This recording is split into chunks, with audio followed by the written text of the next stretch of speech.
नमस्कार, आप देख रहे हैं न्यूज एक्सप्रेस। मैं हूं आपके साथ शबनम। पहलगाम आतंकी हमले का बदला ले लिया गया है। मोदी सरकार की तरफ से पाकिस्तान पर एयर स्ट्राइक की गई, एलओसी से मिसाइलें दागी गई, आतंक के 9 ठिकानों को पाकिस्तान में नस्तनाबूद कर दिया गया। खुद पाकिस्तान ने यह बात कबूल कर ली है। आपको याद होगा जब पहलगाम में आतंकी हमला हुआ था तो आतंकियों ने जब महिलाओं के आगे उनके पतियों को मारा था तो कहा था कि मोदी को जाकर बता देना। अब मोदी ने उसी का बदला लेते हुए पाकिस्तान में घुसकर बता दिया है कि कैसे एक चुटकी सिंदूर की कीमत क्या होती है। इसी पर चर्चा के लिए मेरे साथ जुड़े हैं मेरे वरिष्ठ सहयोगी अमीन अहमद। सर, जिस तरीके से आधी रात पाकिस्तान को तबाह करने का काम किया गया, कितनी बड़ी जीत ये भारत की है? नहीं, ये बहुत बड़ी जीत है। इसको एक दूसरे नजरिए से देखिए कि जिस तरह से इजराइल जो है क्या कहते हैं हमास के ठिकानों पे अभी 2 दिन पहले जो हुतियों पे जिस तरह से यमन में उसके 2 एयरपोर्ट को उसने उड़ाया है, तो उसने यही बात दुनिया को बताई है कि हम अपने लोगों की रक्षा कर रहे हैं। जिस तरह से हुतियों ने इजराइल में कहा, धमकी दी, उसके कल ही जो है उसके प्रेस प्रवक्ता ने यह बात बोली थी कि हम इजराइल को नहीं छोड़ेंगे, तो इस पर इजराइल ने ये रिएक्ट किया। तो भारत का भी ये मानना रहा है कि अगर भारत के ऊपर कोई हमला करता है, भारत किसी के ऊपर हमला नहीं करेगा, लेकिन अगर भारत के ऊपर कोई हमला करता है तो भारत उसको छोड़ेगा नहीं। ये चीज आपने उरी में भी देखा है, और उसके बाद से दूसरा जो अटैक हुआ था मुजफ्फराबाद और वो सारी चीजों में जिसमें तो जिसमें 300 से ज्यादा आतंकवादी मारे गए थे। अभी की जो सूचना है उसके हिसाब से कहा जा रहा है कि 60 से 70 लोगों की जो है मौत हुई है इसमें, और इसमें कोटला, बहावलपुर या मुजफ्फराबाद या कई और जो उनके लॉन्चिंग पैड हैं वहां पे जो हमले हुए हैं। और इससे जो है भारत में जो 140 करोड़ की जनता है उनके दिल को थोड़ी बहुत सुकून मिली है। मैं जब अभी फोन हुआ मुझे कि सर ऐसा ऐसा मामला हो गया, जब मैं आ रहा था तो मैं देख रहा था कि लोग बाहर निकले हुए हैं, मतलब एक अलग तरह की खुशी है। और ये एक तरह से लोगों का मानना था कि 22 अप्रैल को जो हुआ था उसके बाद से सभी लोग ये चाह रहे थे कि कुछ ना कुछ हो, और थोड़ा सा मनोबल डाउन भी हुआ था क्योंकि 22 अप्रैल के बाद जो है 4-5 तारीख हो गई और मई हो गया और उसके बाद से हमला हुआ, तो लोग ये सोच रहे थे कि भारत जो है ऐसे ही सीसीएस की मीटिंग कर रहा है, एनएसए की मीटिंग कर रहा है, तीनों सेनाओं की मीटिंग हो रही है। लेकिन जो आज दिखा है, पटाखे जो फूटे हैं और जो आज जो गुब्बारा निकला है और जो चीजें सामने आई है, उससे तो हर भारतीय का दिल जो है गर्व से ऊंचा हुआ है और उसका दिल जो है खुश है। और एक बात और भी भारतीय हमले ने यह बताया है आतंकवादियों को कि जिस तरह से जो अभी आपने ओपनिंग में कहा, उस चीज को ये तस्दीक किया है कि पाकिस्तान अगर इसी तरह के करता रहा तो भारत इसी तरह का जवाब देता रहेगा। बिल्कुल, और इसी के तहत ऑपरेशन सिंदूर, इस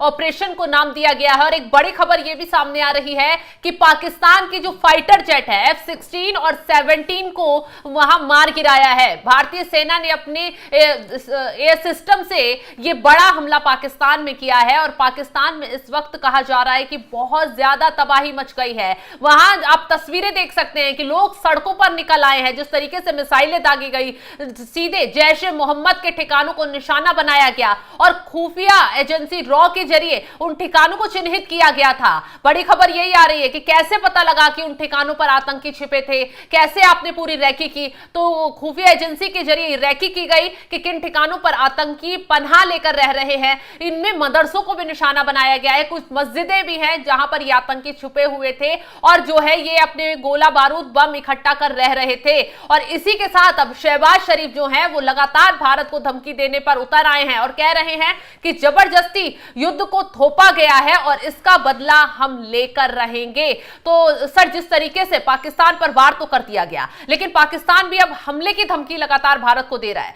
क्या अब आगे कोई युद्ध के हालात छिड़ सकते हैं? नहीं, युद्ध तो कोई नहीं कहेगा कि मतलब दुनिया के सारे रक्षा विशेषज्ञ इस बात से सहमत है, मैं भी सहमत हूं कि आप जो है जो टूल है या जो चीजें खराब चीजें हैं उनको आप ठीक कर सकते हैं, युद्ध नहीं कर सकते। और ये भी सबको मालूम है, अभी कल ही की बात है कि इंडियन एक्सप्रेस और हर जगह ये बातें छपी थी बड़े अंग्रेजी दैनिकों में कि जो है युद्ध होगा, तो रक्षा विशेषज्ञों का मानना था कि पाकिस्तान कितने दिनों तक झेल जाएगा। आपको याद होगा, आपको हिस्ट्री भी मालूम है कि क्या हुआ था पीछे, कारगिल में क्या हुआ, 71 में क्या हुआ। तो ये सारी चीजें सबको मालूम है कि पाकिस्तान जो है युद्ध नहीं झेल पाएगा। आपको ये भी मालूम है कि वहां पे स्थिति क्या है। 300 किलो जो है टमाटर बिक रहा है, 150 किलो हरी मिर्च बिक रही है, और वो तमाम चीजें हैं। तो युद्ध को अफोर्ड करने के लिए सबसे बड़ी चीज है कि आपकी इकोनॉमिक स्ट्रांग हो।